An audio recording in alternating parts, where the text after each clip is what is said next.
It's about national security. I'm Sam Clovis, and I'm running for the United States Senate. One of the things I learned a long time ago, I spent 25 years in the military.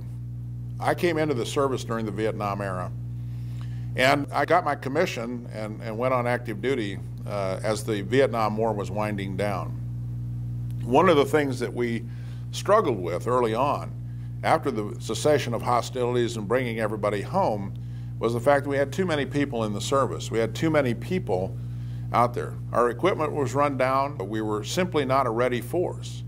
And one of the things that we struggled with for that 8 or 9 years, up to about 1980, was the fact that we lacked the leadership and the strength and the budget to go in and really start to make changes to improve where we were. Everybody was settled on this notion of the Cold War, and the idea of the Cold War was that there was a certain quality in the quantity of things that we had. What we discovered through the vision and leadership of many of the people we had in the armed forces at the time was that we could be a smaller force, and we could be a robust force in capability. And what we learned was a smaller force, if it has the military readiness necessary, can be as potent and as powerful as millions of soldiers standing on line. This is what we learned, and this is what we did. We created a military force that was as ready could be. We trained, we had the equipment, and we had the people to become, and we were, the greatest military force in the world. We still are today. But that mentality is important. We have people out here sheltering and guarding the military budget, the Defense Department's budget, and we have forgotten those lessons that we learned 30 and 40 years ago. We need to remember those lessons. So as we reshape the budget of the Defense Department, we must never lose track of keeping our forces as capable and as ready as possible. I'm a veteran. My father was a veteran. My son is a veteran. And we must preserve the dignity of our veterans and do everything we can to take care of them and their families. Far too often, we forget that. Far too easy to reach over and pluck that cherry off of that tree because it's low hanging. It's easy to get to. We don't care because there aren't too many of them. Is this the mentality we really want? I know a lot of our friends, and I have reminded of the song, you know, that all gave some, but some gave all. And we can't forget those who gave all, nor can we forget all of those who gave some. One of the most important aspects of national security is energy independence. Imagine a world where we were the greatest producer of fossil fuels available. Imagine a world where we would have the ability to go out and exploit the trillions of cubic feet of natural gas and the billions of barrels of oil that we have trapped on our domestic property in this country. Imagine a world where we became the center of oil production and oil exporting, as opposed to having to rely on a cartel that is hostile to most things that we believe in. Energy independence in this country is perhaps the most important national security issue we have. And I'm not talking about just fossil fuels or the production of 100 new nuclear plants over the next 10 years. I'm talking about everything, all of the above, wind energy, renewable fuels. All of these things contribute because in a market system, the market will secure those things that work best. We'll be able to do this. We can gain energy independence. And what we have to do as a Congress, and me as a senator, I have to go out here and push and support and cajole and get people to understand the importance of the economics of energy independence in this country. It is a national security issue. One of the things we have to talk about is food security and agriculture. We also have to talk about, I live in Iowa. We produce the most eggs, the most pork in the world, the most corn in the world. We come pretty close to the most soybeans. We're an agrarian economy. And all of the support things that go with the food industry that we have here. Agriculture must be protected. That does not necessarily mean we have to have direct payments in our support structure for agriculture, but we sure ought to be able to provide crop insurance for our farmers out there. Farmers need these protections, and we also don't need price supports because the market needs to work. And right now, in the state of Iowa, farmers are doing extremely well. There may be other crops in other parts of the country where they're not. But if we secure price supports in one area, it becomes very difficult intellectually to support price supports in others. And if we have markets that are working extremely well in one area, we need to let those markets work in other crops as well. That's important. We need to talk about education reform in this country. I'm not going to sit here and tell you we need to eliminate the Department of Education. I'm not going to do that.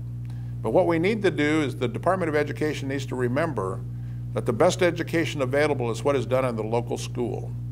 And having a core curriculum dictated by the national government and having it adopted by the states and having it forced down the throats of local jurisdictions is flat wrong.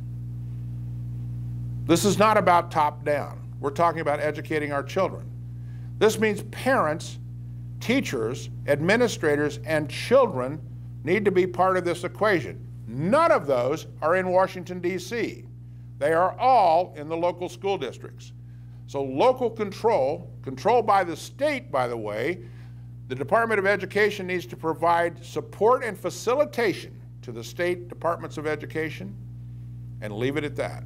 Folks, that's federalism. That's what it's all about.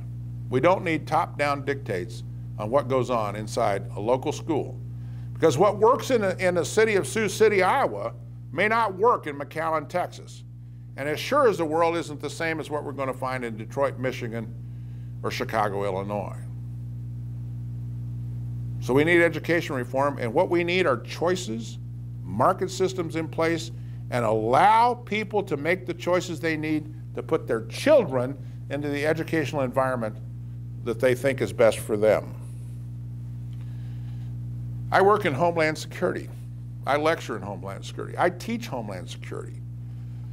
And one of the things I've been involved in since the dreadful events of 9/11 is the whole idea of how do we go about national preparedness. We have an organization called the Department of Homeland Security. It's been reorganized at least 5 times. We have an organization in the Department of Homeland Security where the morale is the lowest of all federal agencies. And why is that?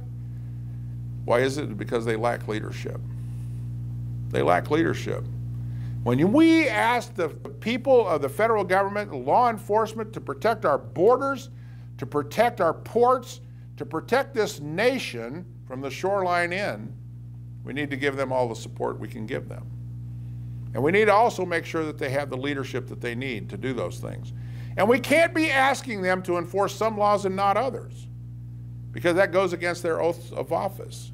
Imagine that, an oath of office to support and defend the Constitution. And yet we have, in the Department of Homeland Security, people who have been selected by this president to go into those positions who will not enforce federal law. How is that possible? How is that possible? And finally, immigration reform. I've spent a lot of time on this topic. I've researched it, I've written about it. I have a pretty good idea what needs to be done. And first and foremost is no amnesty. This bill that is being pushed through the United States Senate right now is a horrible piece of legislation. Now, trust me, I get it. I think that we are not going to be able to deport everybody. I'm not saying that. We're not going to have any of that. What we have to have is a systematic approach to this that ensures that we are doing is what is in the best interest of the country. First, we must secure the borders. Next, we must enforce E-Verify, the electronic check system. We need to take that data and cross-check it between the IRS, one of our favorite organizations, and the Social Security Administration. And then if we have any discrepancies, those need to be reported back to the employers. And the employers then need to take action to get rid of those employees who are there and have achieved that employment illegally. Anyone who uses false identification or any other form of fraud should be immediately deported. The other parts of this is how do you get people who are still here, and there will be people who are still here. How do we go about doing that? Well, one of the things we have to do is, yes, we have to recognize who they are. But we have to go into their communities. We have to gain their trust. We have to ask them to come forward. And they have to know that they cannot benefit from breaking the law under any circumstances. That's national security. That's why it's important. I'm Sam Clovis, and I'm running for the United States Senate.